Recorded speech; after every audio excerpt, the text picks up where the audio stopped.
শুরু করি। আমার অপেক্ষা করার কোনো বিষয় নেই, কারণ আমার কাছে কেউ কমিটেড নয় যে তারা আসবে। সেই কারণেই আমি শুরু করি গল্পটা, যাতে সময় মতো শেষ করে দিতে পারি। আমি আজকে দুটো গল্প বলার চেষ্টা করব। ফার্স্ট গল্পটা শুরু করি। ফার্স্ট গল্পটা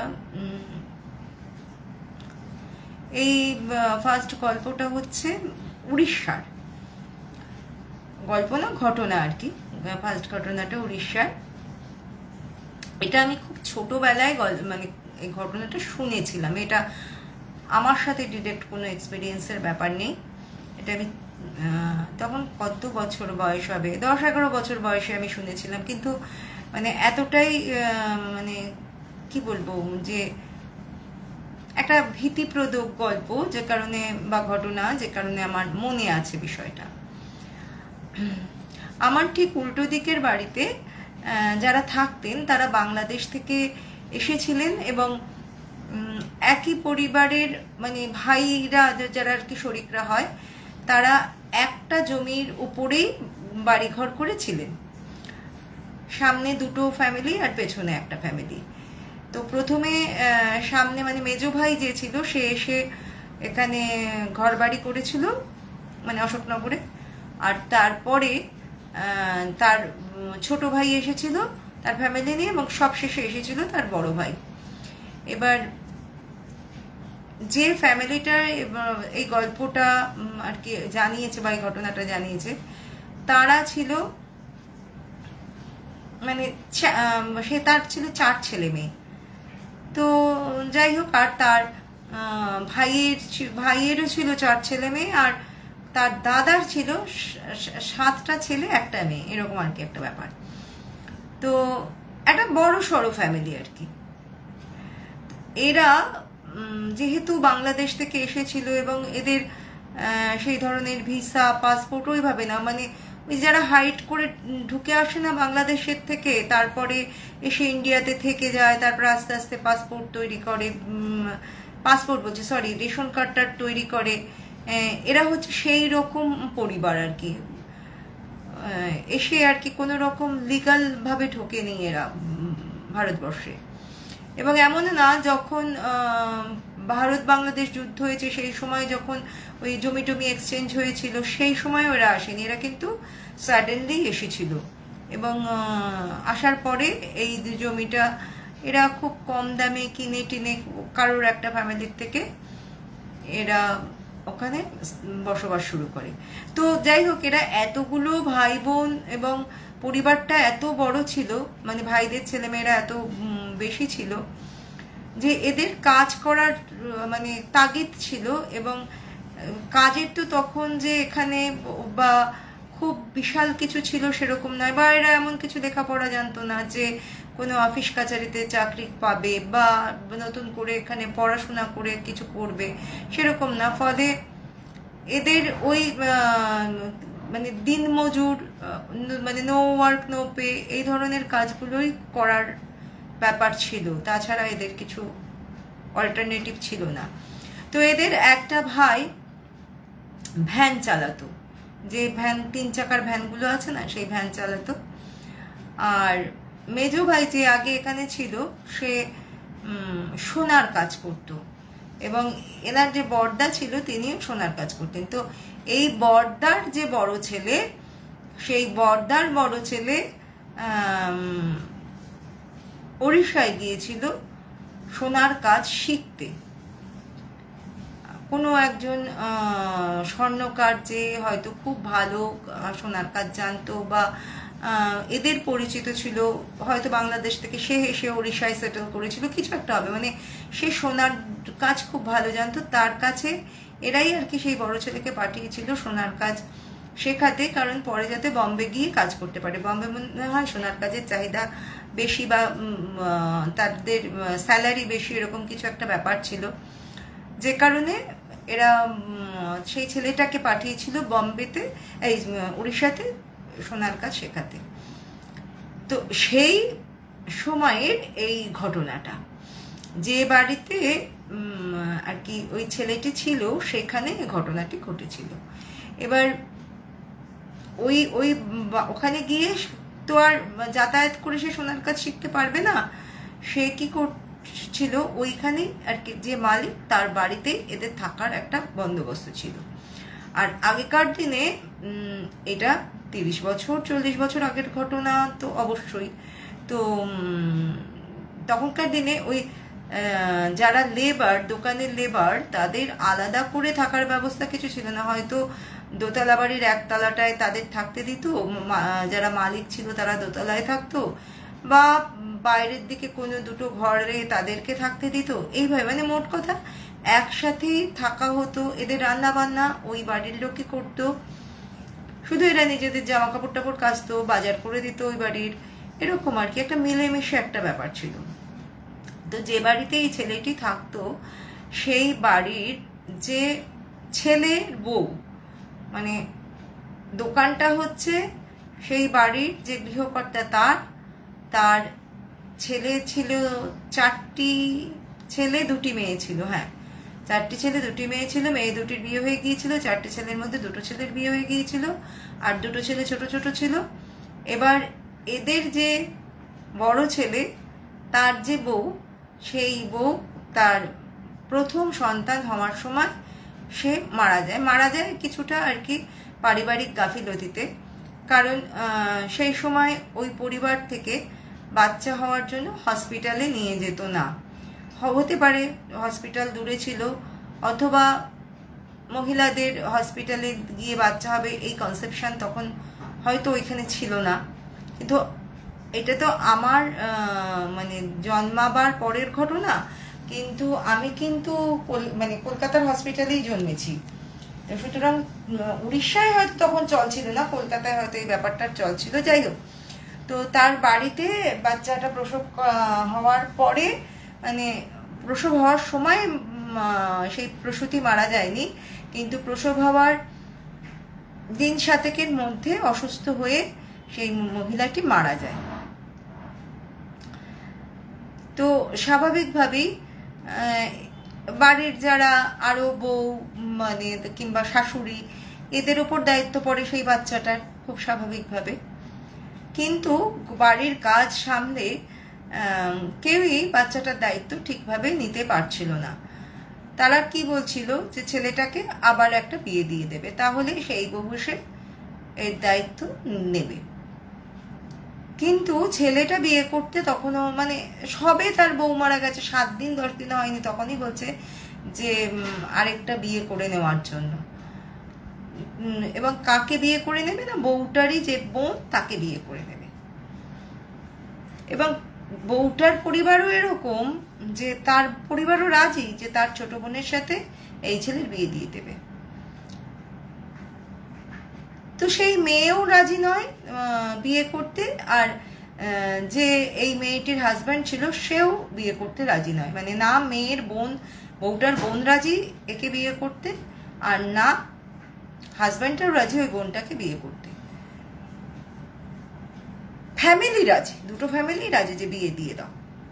তো বোন বললো যে আমি বিয়ে করব না, কিন্তু আমি না হয় বাচ্চাটাকে নিয়ে আসবো আমাদের বাড়িতে, এনে মানুষ করব, অথবা আমি ওখানে আমি যাই, গিয়ে আমি ওকে একটু বড় করে দিই, তারপরে তো ওদের ফ্যামিলির লোকেরাই ওকে দেখতে পারবে। তো যাই হোক, মেয়েটাও যখন বিয়ে করতে রাজি নয়, ছেলেটাও যখন বিয়ে করতে রাজি নয়, তখন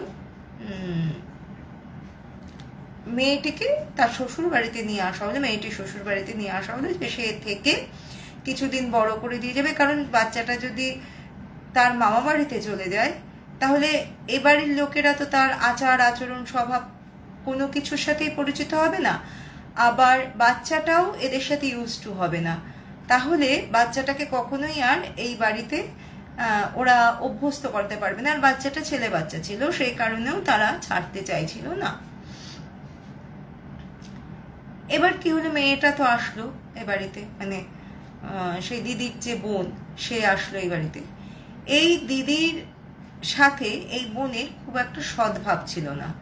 সদ্ভাব না থাকার একটাই কারণ, এই যে দিদিটার যেহেতু দেখতে সুন্দর ছিল এবং একটু বড় লোকের ঘরে বিয়ে হয়েছিল, মেয়েদের অবস্থাও খুব খারাপ ছিল তা নয়, কিন্তু তাদের থেকে উঁচু পরিবারে বিয়ে হয়েছিল, মানে অর্থনৈতিক দিক থেকে উঁচু পরিবারে বিয়ে হয়েছিল। সেই কারণে মেয়েটা বিয়ের পর থেকে বোনটাকে অতটা পাত্তা দিত না। আর এই ব্যাপারটাই একটা ক্ষোভের সৃষ্টি করে দুই বোনের মধ্যে একটা ডিস্টেন্স তৈরি করেছিল। ওরা দুটো বোনই ছিল, মানে ওই পরিবারে দুটোই মেয়ে, আর কোনো ছেলে বা মেয়ে কিছু ছিল না। তো সেই কারণে দিদি আর বোনের মধ্যে একটা সূক্ষ্ম দূরত্ব ছিল, যেটা হয়তো ওইভাবে তারা বোঝাতে চাইতো না, কিন্তু মানুষের সামনে প্রকাশ্যে সেগুলো চলেই আসতো। তো হ্যাঁ সোনালি দি, সত্যি কথা, এইসব ব্যাপারে এরকম প্রস্তাব আসে, কিরকম অদ্ভুত বলো। এর সাথে মারা গেছে তাই দেখে এর বোনের সাথে বিয়ে হবে, মানে কোনো মুড়ি মুড়কির মতো সম্পর্ক। আচ্ছা, তো যাই হোক, তারপরে মেয়েটি আসলো। আসার পরে এবার হ্যাঁ সৃজিতা, হ্যালো, গুড ইভিনিং। তো কি হলো, এই যে মেয়েটি আসলো তার দিদির বাড়িতে, কিন্তু কিছু যেন একটা, মানে তার এসে মনে হলো বোনটার যে কিছু যেন ঠিক লাগছে না। আগেও তো দিদির বাড়িতে সে হয়তো কখনো সখনো এসেছে, বাড়ির সাথেই এসেছে, বাড়ির লোকেদের সাথে কোনো অনুষ্ঠানে, কোনো নেমন্তন্নে, দিদির সাধে এসেছে, কিন্তু সেই সময়ের আশা আর এই সময়ের আশার মধ্যে যেন একটা আনইজিনেস কাজ করছে। তখন এসে কিন্তু এরকম মনে হয়নি ওর। তো ভাবলো কি জানি, তখন তো বাড়ির লোকের সাথে এসেছি, আর তখন দিদি ছিল, এখন এদের ফ্যামিলিতে আমি একা এসে পড়েছি, আর আমার সাথে তো কোনো রিলেশন নেই এদের, সেই কারণে হয়তো এরকম লাগছে। মেয়েটা কিন্তু সেই সময়ের গ্র্যাজুয়েট মেয়ে ছিল, এবং ওরও কিন্তু বিয়ের জন্য তখন চেষ্টা চরিত্র চলছিল। তো ও পরিষ্কার বলেছিল যে যখন এরকম একটা ঘটনা ঘটলো, তখন বছর দুয়েক আমার আর বিয়ের জন্য চেষ্টা করো না, বছর দুয়েক পরে আমি চিন্তা করব যে আবার বিয়ে থাকার জন্য। তখন ওর বাবা মার একটা ধারণা ছিল যে ওই বাড়িতেও থাকতে থাকতে আস্তে আস্তে ওই পরিবারটার সাথে ওর একটা বন্ডিং তৈরি হবে, ওই বাচ্চাটার সাথে একটা বন্ডিং তৈরি হবে, ও তখন আর অন্য কোথাও বিয়ে করতে পারবে না, ওখানেই ওর সেটেল হয়ে যাবে। এই সমস্ত মানে নিজেদের ফ্যামিলির মধ্যে মধ্যে কিন্তু এই কথা চলতো, এবং ওকে সেইভাবেই পাঠিয়েছিল। তো কি হলো যে ওদের যে বাড়ি, সেই বাড়ি তো বেশ বড় বাড়ি, অনেকগুলো ঘরটরও আছে।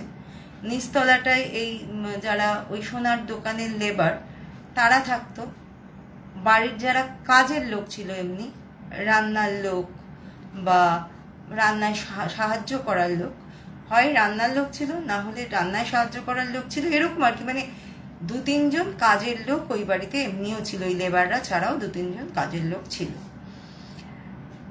এবং ওই বাড়িতে রান্না হতো কয়লার উনুনে, তো এই কয়লা ভাঙা টাঙার জন্য একজন লোক ছিল, এরকম আর কি।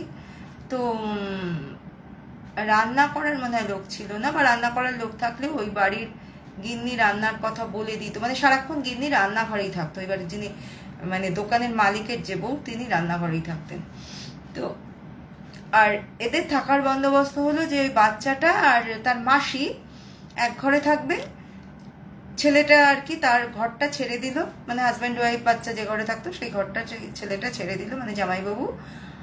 সে তার মানে যে মেজো ভাইয়ের বিয়ে হয়ে গিয়েছিল, মেজো ভাইয়ের পাশের ঘরে থাকতো ছোট ভাই, আর সেজো ভাই থাকতো আমার নিচের তলায়, আর বাবা মা থাকতো ওপরে। তো এই যে সেজো ভাইয়ের যে ঘর ছিল, সেজো ভাই তখনও যেহেতু আনম্যারিড ছিল, তো সেজো ভাইয়ের সাথে এই বড় ভাই শিফট করে গেল যে থাকার জন্য। এবার কি হলো, ঘরটা এই যে বড় ভাইয়ের ঘরটা ছিল ছাদের একটা দিকে, ওইদিকে ওই একটাই ঘর ছিল, আর ওই ছাদটা পার হয়ে এসে আর যাদের ঘরগুলো ছিল, সেজো ভাইয়ের ঘর, তারপরে মেজো ভাইয়ের ঘর, সেজো ভাই ওপরের তলায় থাকতো, বা ছোট ভাই মনে হয় নিচতলায় থাকতো। যাই হোক, ওরা ওপরে একতলাতেই থাকতো, মানে মোট কথা মানে একটা ফ্লোরেই থাকতো। হ্যাঁ, এই বড় ভাই যে ফ্লোরে থাকতো, বউটা মানে এই মেয়েটাও এসে সেই ফ্লোরে থাকতো, বাবা মা সেই ফ্লোরে থাকতো, সেজো ভাইও সেই ফ্লোরে থাকতো, ছোট ভাই নিচের তলায় থাকতো। কিন্তু এই যে ঘরটা, সেই ঘরটা ছিল ছাদের একদিকে, বাদ বাকি 3-4টে ঘর ছিল ছাদের অন্যদিকে, এবং ছাদের সেই অন্যদিকেই ছিল ল্যাট্রিন, টয়লেট, এগুলো ওপরে সেই দিকেটাই ছিল। মানে ছাদটা পার হয়ে এই মেয়েটি যদি টয়লেটে যেতে চাইতো, তাহলে ছাদটা পার হয়ে তাকে টয়লেটে যেতে হতো।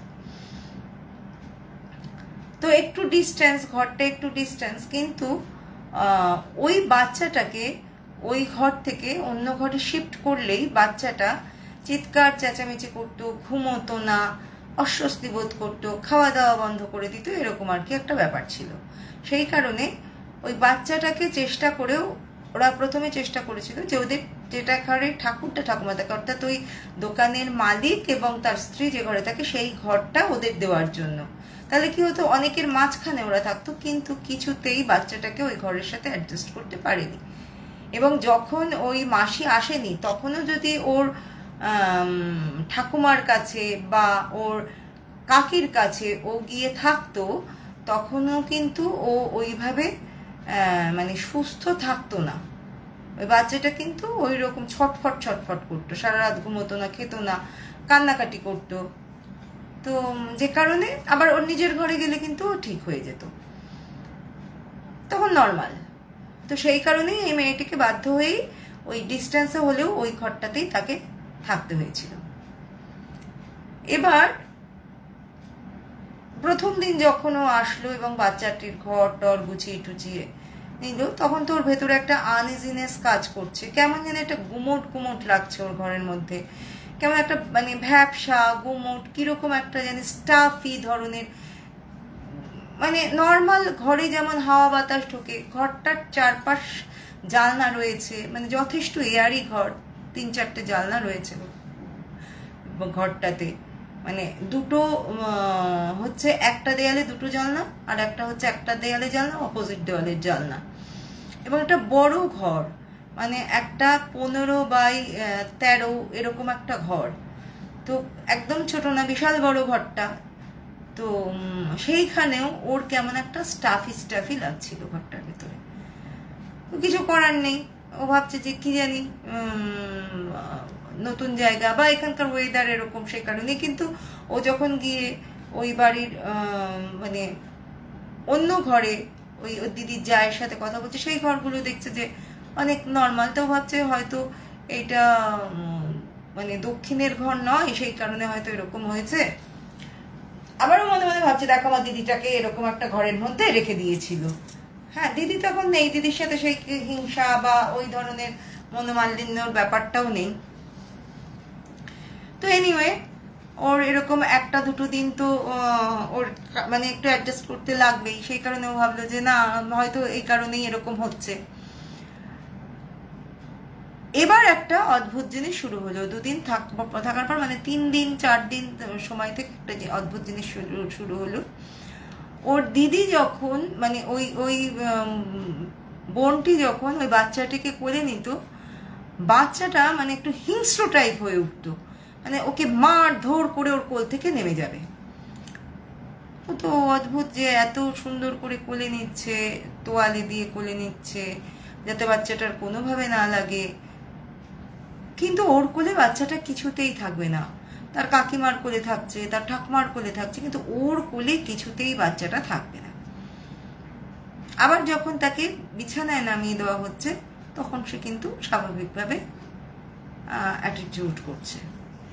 এবার ওরা তো পড়েছে মহাফাসাদে যে মাসিকে আনা হলো বাচ্চাটাকে মানুষ করবে দেখে, তার দেখভাল করবে দেখে, এখন তার কোলেই যদি বাচ্চা না যায়, তাহলে কিভাবে বাচ্চাকে জন্য ওকেই বা রাখা হবে, বা বাচ্চাটাই বা বড় হবে, মানে আবার একটা ক্রিটিক্যাল সিচুয়েশন। কিন্তু কিছুতেই কোনো মানে নর্মাল কোনোভাবেই হচ্ছিল না বিষয়টা। যখন বাচ্চাটাকে ধরা গেল মাসিটা দুধ খাওয়াবে, কোলে নিচ্ছে, দুধ তৈরি করে কোলে নিচ্ছে, কিছুতেই মাসির কোলে থেকে সে দুধ খাবে না, হাত পা ছোড়াছুড়ি, মাসিকে লাথি, পেটে লাথি, বুকে লাথি মেরে সে নামবে। কিন্তু নামিয়ে দিয়ে যখন তার মুখে দুধের বোতলটা ধরা হচ্ছে, সে কিন্তু দিব্যি দুধটা খাচ্ছে, ওই মাসেই ধরে আছে কিন্তু দুধটা সে খাচ্ছে। তো এই অ্যাবনর্মালিটিস গুলো সবাই ভাবলো যে না ঠিক আছে, তাহলে মনে হয় মাসি স্যুট করতে পারছে না, তাহলে একটা আয়া রাখা হোক, কোনো একটা, তখন তো আর এরকম আয়া সেন্টার ছিল না, কোনো একজনকে রাখা হোক যে ওর দেখভালের জন্য। এবার যতদিন দেখভাল করতে না পারছে, ওদের বাড়িতে একটা সবসময় মেয়ে থাকতো, সেই মেয়েটাকে বলা হলো যে তুমি এসে ওর দেখভাল করো। ওই মেয়েটাকেও যদি একবার কোলে নিয়ে তাকে শান্ত করে, তো কিছুতেই পরের বার সে আর পারছে না। মানে সবাই না খুব আনইজি ফিল করছে যে এই বাচ্চাটাকে তাহলে কিভাবে বড় করা হবে।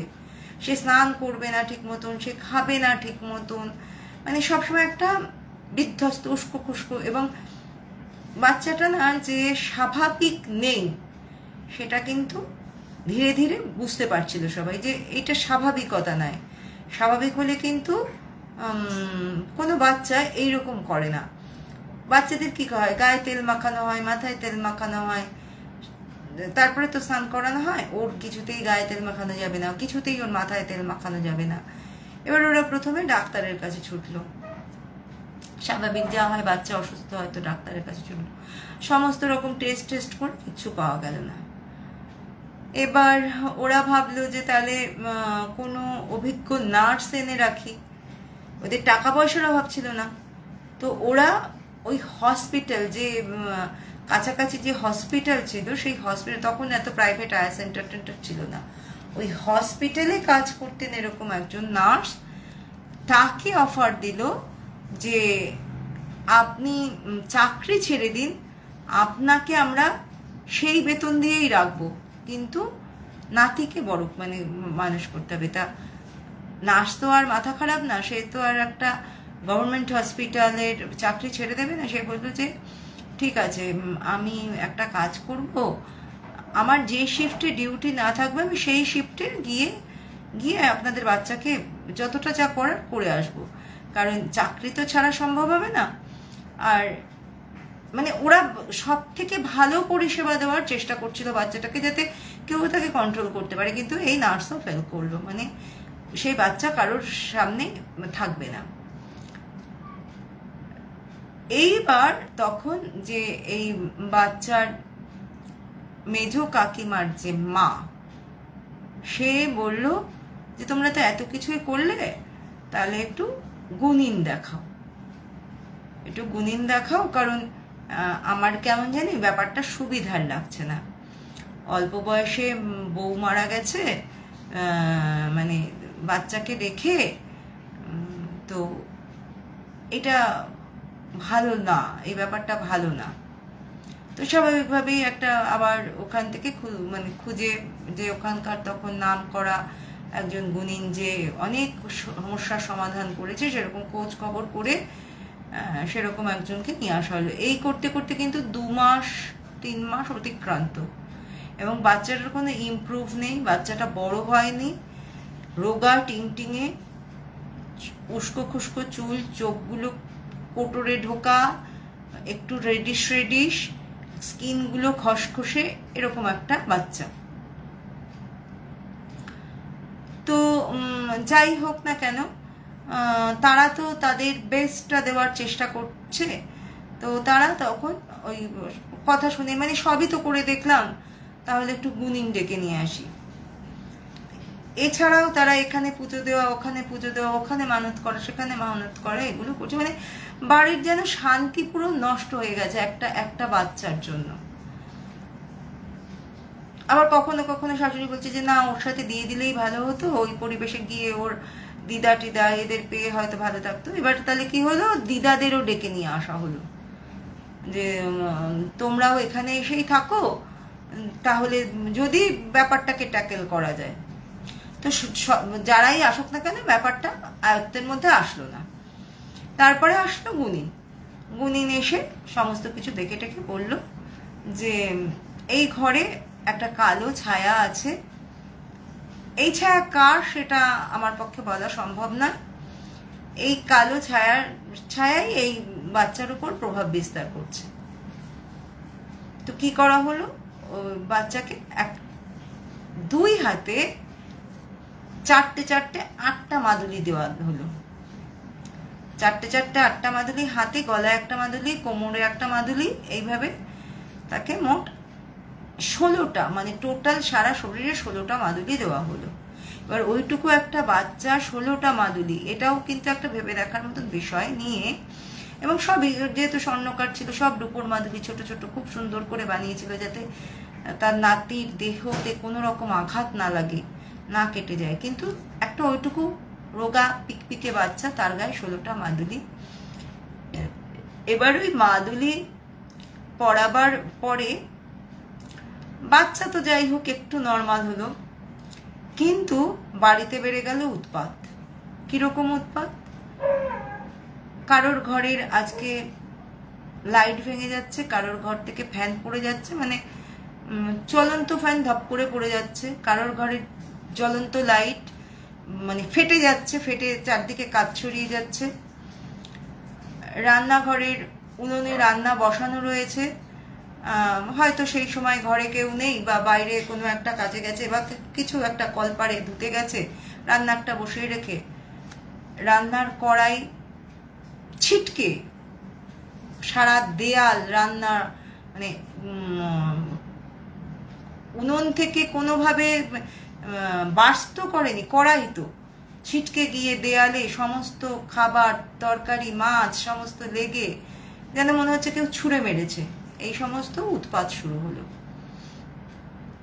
এবং এই উৎপাত এমন জায়গায় গিয়ে পৌঁছলো যে শেষ পর্যন্ত দোকানের যে দোকান, এদের দোকানটা ছিল, মানে এদের যে বাড়িটার থেকে 2টো জমি পড়ে ছিল এদের দোকান ঘরটা। সেই দোকানের, সোনার দোকানে কাঁচের আয়না দেওয়া থাকে না, সে কোনোদিন আয়নার কাজ ভেঙে পড়ে থাকছে নিচে, কোনোদিন মানে যে অর্ডারের মাল গয়না দেওয়া রয়েছে যেখানে রেখেছে, জানে যে এই সিন্ধুকেই ওটা রাখা আছে, সারা দিন খুঁজে সেই গয়না পাওয়া যাচ্ছে না, আবার 5 দিন পরে সেই গয়না সেখান থেকেই পাওয়া যাচ্ছে। তাতে কি হচ্ছে, এরা হ্যারাসড হচ্ছে লোকের কাছে, মানে এইগুলো শুরু হয়ে গেল। তখন আবার সেই গুনিনকে ডাক পড়লো। এবার গুনিন বললো যে ঠিক আছে, তাহলে আমি বাড়ি বেঁধে দিচ্ছি, দোকান বেঁধে দিচ্ছি। তারপর সেই গুনিন কি করলো, বাড়ি দোকান বাঁধা হলো। এই করতে করতে এটা কিন্তু মানে 5ম মাস চলছে, ওই মহিলাটি মারা গেছে, 5ম মাস চলছে। তার শ্রাদ্ধ শান্তিও কিন্তু করা হয়েছে যথাসম্ভব, বার্ষিকী কাজ হয়নি। তো গুনিন তখন বলল যে যদিও এটা নিয়ম নয়, কিন্তু আপনি তো ওনার ছেলে জন্মাবার পরে 3 দিনে কাজ করেছেন, আর এটা তো অপঘাত মৃত্যু নয়, হয়তো ওর আত্মা শান্তি পায়নি, মানে ওই বউটার আত্মা হয়তো শান্তি পায়নি, সে কারণে এরকম ছটফট করছে। আপনি একটা শ্রাদ্ধ শান্তির আয়োজন করুন, ভালো করে একটা শ্রাদ্ধ শান্তির আয়োজন করুন। Hi Priya, hi Tanu, good evening everyone, to join with me. এবং আমি সরি, আপনাদের লাইভগুলোতে আমি থাকতে পারি না, খুব খারাপ লাগে। যাই হোক, আমরা এগোই, চেষ্টা করব আপনাদের লাইভগুলো অ্যাটেন্ড করার। বলি পারি না, কারণ আপনারা 9টার সময় যখন লাইভ করেন তখন আমি রাস্তায় থাকি, রাস্তা থেকে লাইভ অ্যাটেন্ড করা যায় না। তো এনিওয়ে, তো এরকম করা হলো, দোকান বেঁধে দিলেন উনি, বাড়ি বেঁধে দিলেন উনি, শ্রাদ্ধ শান্তির ব্যবস্থা করলেন উনি, নতুন করে শ্রাদ্ধ শান্তি করা হলো। এবং করা হলো কোথায়, যে ঘরে ওই বাচ্চা থাকতো সেই ঘরেই শ্রাদ্ধ শান্তির ব্যবস্থা করা হলো, যে যদি কোনো রকম কোনো মানে অসুবিধা থাকে যাতে সমস্ত কিছু কেটে যায়। গেল শ্রাদ্ধ শান্তি যেদিন হলো সেদিন শ্রাদ্ধ শান্তি মিটতে সন্ধে ওই একটা পিণ্ড দেওয়া হয় না শ্রাদ্ধর পরে, যেটা নদীর ঘাটে, পুকুর ঘাটে গিয়ে মানে জলের পাড়ে দিয়ে আসা হয়। তো দিয়ে আসা হলো, মানে ওটা দিয়ে আসলো, মানে ওই ছেলের হাত ছুঁয়ে ছেলেকে কোলে নিয়ে গিয়ে ওই শ্রাদ্ধের পাত্র নামে, মানে যেরকম বড়দের করা হয়, মানে বড় ছেলে থাকলে মায়ের শ্রাদ্ধ যেভাবে করে ঠিক সেইভাবেই ওই ছেলেকে কোলে বসিয়েই শ্রাদ্ধ করানো হলো, যে মায়ের অতৃপ্তি হয়তো সেই কারণে। এবার ওই যে শ্রাদ্ধর যে পাত্রটা নামিয়ে দিয়ে ওখানকার লোকাল একটা পুকুর বা একটা জলাশয়ের মতো তার পাড়ে নামিয়ে দিয়ে আসলো বাড়িতে। এসে বাড়িতে দেখছে যে ওই যে থালাটা নামিয়ে দিয়ে এসেছে সেই থালাটা ওনার যে ঘরের বাইরে যে জানলা, মানে যেটা বললাম না একটা দিকে একটা জানলা, তার অপোজিট দিকে একটা জানলা রয়েছে, সেই জানলার নিচে, মানে ক্রস ওয়াইজ যে জানলাটা, সেই জানলার নিচে ওই থালা পড়ে রয়েছে। তো সরি, হ্যাঁ তুমি ঢুকে যাও। তো ওই জানলার নিচে থালাটা পড়ে রয়েছে। তখন এবার কি হলো, বোঝা গেল যে এই শ্রাদ্ধ করেও, মানে ওই যে গুণিন সেই বলল যে না, এই শ্রাদ্ধতেও কোনো কাজ হলো না, কারণ এই অতৃপ্ত আত্মা হয়ে রয়েছে তার সন্তানের জন্যই। তখন এবার কি করে, আমার এটা কিছু করা সম্ভব নয়, আমি আমার গুরুদেবকে খবর দেব, আমাকে 7-10 দিন সময় দিন, আমি আমার গুরুদেবের সাথে কথা বলি যাতে উনি এসে কোনো একটা বন্দোবস্ত করেন। তো এর পেছনে কিন্তু হাজার হাজার টাকা খরচ হয়ে গেছে তখন। এবার কি হলো, ওই যে বাচ্চাটা, তার হাতের যে সমস্ত মাদুলি বা কবচ যা ছিল, এই গুরুদেব এসে বলল সমস্ত কিছু খুলে দাও, বাড়ি যা বাঁধা ছিল সমস্ত উন্মুক্ত করে দাও, কিচ্ছু করতে হবে না, শুধু যে মেয়েটি ওকে, মানে ওই যে যার বোন আর কি, সেই মেয়েটিকে ওই গুরুদেব এসে একটা মানে কি বলবো, একটা ফুল পরে দিয়ে গিয়েছিল যে এইটা তোমার সঙ্গে সব সময় তুমি রাখবে, সে তুমি কোথায় রাখবে কিভাবে রাখবে সেটা তোমার ব্যাপার, এটা যেন তোমার সাথে থাকে, এটা যদি শুকিয়ে যায়, এটা যদি গুঁড়ো গুঁড়ো হয়ে যায়, সেটাও যেন তোমার সাথে থাকে, আর কারোর কিচ্ছু করার দরকার নেই। উনি এসে বলেছিলেন যে ওর মা যেহেতু সন্তানটিকে জন্ম দেওয়ার 7 দিনের মধ্যেই মারা গেছেন, সেই কারণে সেই মা কখনোই তার সন্তানকে ছেড়ে যেতে পারছে না। আর এই যে আপনারা চাইছেন তার মাকে দূর করে ঠেলে দিতে, তার মা তো শান্তি পাচ্ছে না, না সন্তানকে পাচ্ছে, না সে অন্য জগতে চলে যেতে পারছে। এই মাঝখানে দাঁড়িয়ে আপনারা কিন্তু তাকে একটা মানে ফেরোসাস আত্মা বানিয়ে তুলছেন। সুতরাং সমস্ত ছেড়ে দিন, ইনি বাড়ির কোনো ক্ষতি করবেন না, কারোর কোনো ক্ষতি করবেন না, বাচ্চারও কোনো ক্ষতি করবেন না, এনাকে এনার মতন থাকতে দিন। উনি ওই ঘরেই আছেন, উনি সারাক্ষণ ওই ঘরেই আছেন, উনি ওনার সন্তানকে দেখভাল করছেন।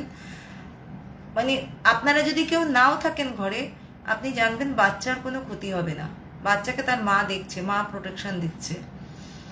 আর ওই মেয়েটির সাথে যেহেতু ওই দিদিটির শত্রুতা ছিল, সে কারণে ও সহ্য করতে পারছিল না ওর বাচ্চাকে ও দেখুক, এবং আরো যারা ওর বাচ্চাটাকে নিয়ে আদর যত্ন করছিল, ওর মা চাইছিল না যে কেউ ওর বাচ্চাকে নিয়ে অত ঘাটাঘাটি করুক বা তাদের হাতে বাচ্চা বড় হোক, কেউ থাকুক, ওর বাড়ির লোক ঠিক আছে, কিন্তু মানে কোলে নিয়ে নাচানাচি করানো হেন তেন কিচ্ছু করাবার, মানে সে বাচ্চাকে বেশি কেউ নিক সেটা সে পছন্দ করছে না।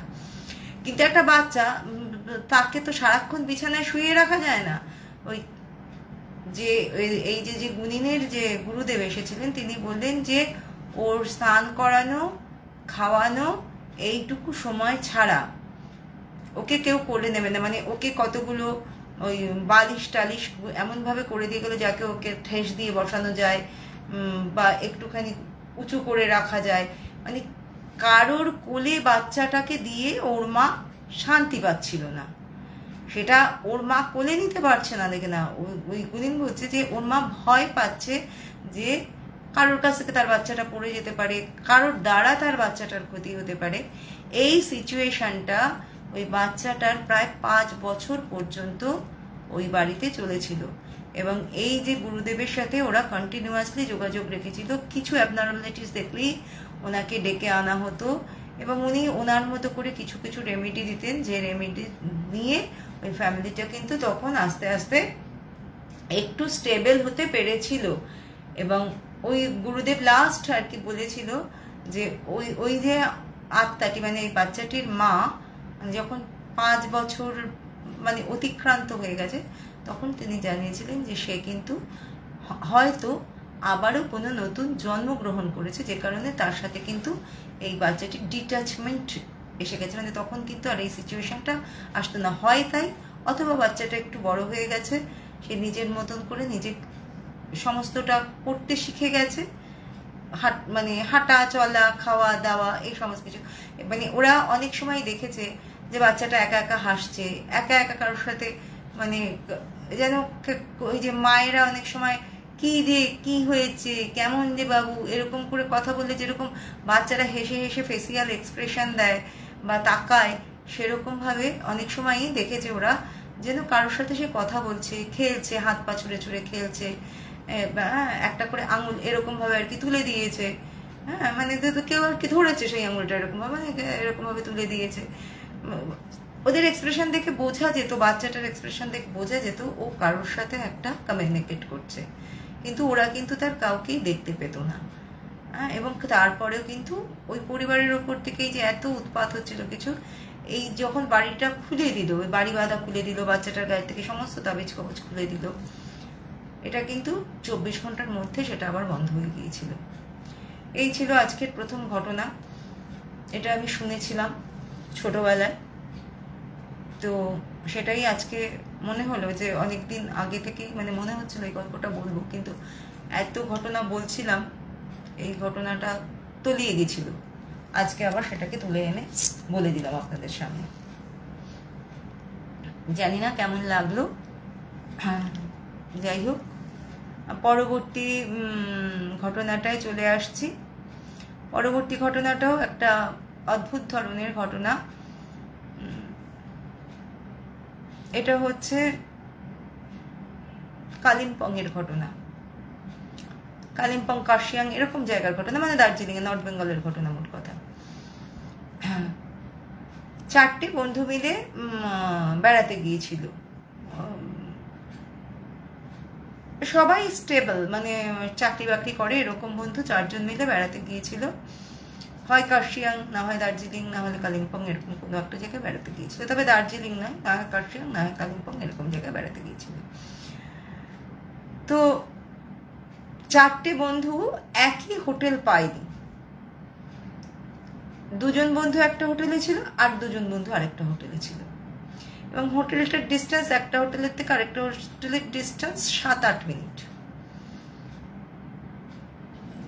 এবার এরা ঘুরছে, এরা প্রায় 7-10 দিন, এদের নেশা ছিল ফটোগ্রাফি করা, নেচার ফটোগ্রাফি করার এদের নেশা ছিল। বিশেষত এরা প্রজাপতির ফটো তুলতে মানে ভালোবাসতো বা চাইতো, গাছপালা ফুলের সাথে এরা স্পেসিফিক্যালি প্রজাপতির উপর ফটো তুলতে পছন্দ করতো, এবং এরা নিজেদের এই ফটোর বিভিন্ন এক্সিবিশনও করতো। তো এরকম ওরা 4 জন একসাথে হয়ে গিয়েছে এবং এইভাবে এরা রয়েছে। এবার প্রতিদিন সকালবেলা এরা বেরিয়ে যায়, প্রায় 7-10 দিন 15 দিনের ছুটি নিয়ে গেছে, কারণ এই ট্যুরগুলো না মানে ওইভাবে প্ল্যান ট্যুরের মতন তো নয়, এরা নিজেদের মতন নিজেরা ঘুরে নিজেদের মতো ছবি তোলে, হয়তো সারাদিন কোনো একটা প্রজাপতির পেছনেই এরা পড়ে রইল, এরকম আর কি এদের ব্যাপারটা হয়, বা কোনো একটা পাখির পেছনে পড়ে রইল, কোনো একটা ফুলের পেছনে পড়ে রইল, একটা ফুল কিভাবে ফুটছে সেইটা হয়তো ভিডিওগ্রাফি করছে। তো যাই হোক এরকম ভাবে এরা 4 বন্ধু এরা বিভিন্ন জায়গায় যেত, বিভিন্ন সময় যেত এরকম ফটোগ্রাফি করতে। সে কখনো এরা ইসেতেও যেত, মানে কি বলবো, হিমাচল টিমাচল এই সমস্ত এরিয়াতেও যেত, পাহাড়ি এলাকাগুলোতে মেনলি যেত এরা। সেখানে কি ছবি তুলতো জানি না, কিন্তু ওই দার্জিলিংয়ে যখন গিয়েছিল বা ওই নর্থ বেঙ্গলে যখন গিয়েছিল, ওরা প্রজাপতির ওপর স্পেসিফিক ছবি তোলার জন্যই গিয়েছিল। তো এরকম মানে প্রায় দিন 7-8 ঘুরে এরা বেশ ভালো ফটো কালেকশন করেছে, ভিডিও কালেকশন করেছে। এবার ফিরবে, মানে ফেরার চিন্তা করছে যে ফিরবো, কিন্তু আরো কিছু ফটো যদি তুলে নেওয়া যায় তাহলে খুব ভালো হয়, এরকম আর কি ভাবছে। তো এই অবস্থায় এরা একদিন কি হলো, এই 4 বন্ধুর মধ্যে 2 বন্ধুর মধ্যে খুব তর্কাতর্কি হলো। বিষয়টা আর কিছুই না, যে এরা মানে 2 বন্ধু বলছে যে পরের দিন একটা ডেস্টিনেশনে যাওয়া হবে, আর 2 বন্ধু বলছে যে না, সেই ডেস্টিনেশনে যাওয়া হবে না, কারণ সেই ডেস্টিনেশনে গিয়ে ফাঁকা বসে থাকতে হয়, কিছু পাওয়া যায় না। কিন্তু একজন বন্ধু জানতো যে ওখানে একটা স্পেসিফিক কোনো বাটারফ্লাই পাওয়া যায় এবং ওই সিজনেই সেটা পাওয়া যায়, কিন্তু অপেক্ষা করতে হয়, মানে এমন নয় যে ওটা ইজিলি পাওয়া যাবে। তো সেই কারণে ও ওখানে যাবে, আর আরেকজন আর 2 জন যাবে না। তো তখন বললো যে ঠিক আছে, তোমরা যে মানে 2টো বন্ধু তো এই হোটেলে ছিল, 2টো বন্ধু ওই হোটেলে ছিল, এবার একটা বন্ধু এই হোটেলের আর একটা বন্ধু ওই হোটেলের, তাদের 2 জন হচ্ছে একমত, আবার আর 2টো বন্ধুর আরেক মত। তখন ওরা বলছে যে ঠিক আছে, তাহলে 2 জন মানে পার্টনার চেঞ্জ করে, তাহলে তোমরা 2 জন ওই প্রজাপতি তুলতে যাও আর আমরা 2 জন তাহলে অন্য জায়গায় যাই। তো ঠিক আছে চলো। কিন্তু যে এর সাথে ছিল, মানে একটা হোটেলে যেছিলাম, একটুখানি বোঝাবার জন্য বলিনি, একজনের নাম ধরে নিলাম রবি, আর একজনের নাম রথিন, আর 2টো বন্ধুর নামে শ্যামল আর সজল ধরে নিলাম। তো ওই শ্যামল সজল একটা জায়গায় ছিল, আর রবি আর রথিন ধরা গেল একটা জায়গায় ছিল। এবার মোট কথা, রবি আর সজল একটা পেয়ারে যেতে রাজি হয়েছে, আর 2 জন একটা পেয়ারে যেতে রাজি হয়েছে। কিন্তু ওই রথিন কিছুতেই মেনে নেবে না যে রবি সজলের সাথে যাবে। কেন, মানে ও যাবে না কেন, ওর হচ্ছে এই ইগো ধরে ও বসে রয়েছে। তো খুব অশান্তি করে সেদিনকে ওদের ওই সন্ধ্যাবেলায় ওরা ফেরার পরে একসাথে ডিনার করতো, কোনোদিন এই হোটেলে কোনোদিন ওই হোটেলে ডিনার করতো, আর কিছুক্ষণ একসাথে আড্ডা দিয়ে তারপরে যে যার হোটেলে ফিরে যেত। তো ঠিক এরকম ভাবে ওই সেদিনকে রবি আর রথিনের হোটেলে এসেছিল বাকি 2 জন। তো তখন ওরা এবার ওই ঝগড়াঝাটি হয়েছে, ঠিক আছে মেটা আর দরকার নেই, কালকে সকালবেলায় বেরিয়ে তারপরে দেখা যাবে, কি এক জায়গায় তো মিট করবো, তারপরে তো যে যেখানে যাওয়া হবে, এরকম আর কি ব্যাপার। কারণ ওদের তো ওরকম গাড়ি টাড়ির ব্যাপার নেই যে গাড়ি বলে রাখতে হবে, যেতে হবে।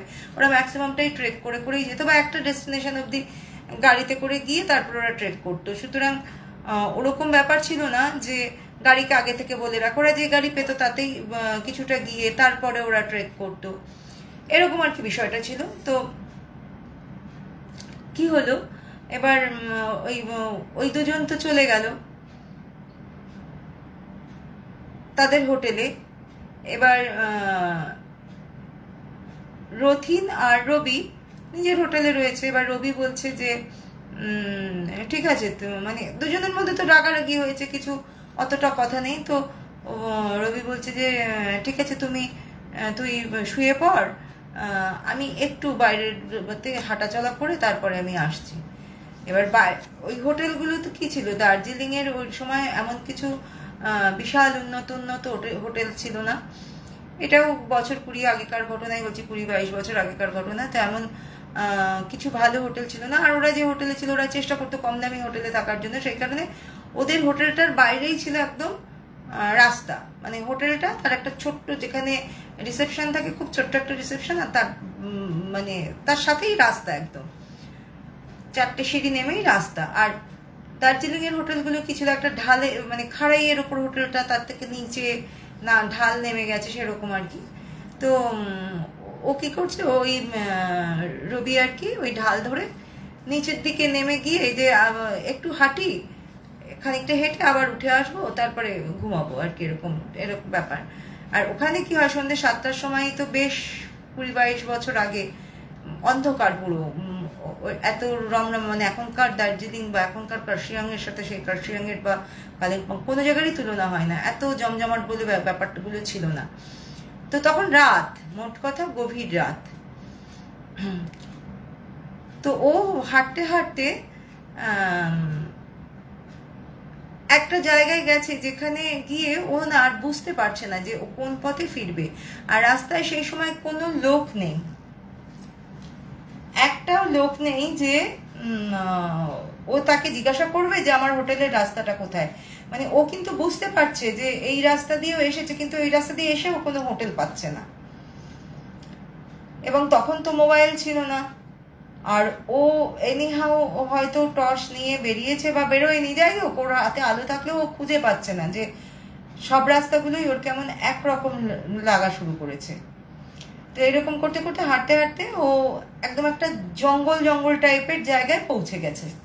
এইবার ও একটু ঘাবড়ে গেছে যে এত রাত, তারপরে বুনো কোনো জীবজন্তু যদি থাকে, সে শিয়ালও হতে পারে, ভাল্লুকও হতে পারে, কি থাকতে পারে ওখানে ভগবান জানে। ও তো জানে না যে ওইখানে কি থাকতে পারে রাত্রেবেলায়। ওরা তো আর রাত্রেবেলায় ফটোগ্রাফি করে না, ওরা তো দিনের বেলায় ফটোগ্রাফি করে।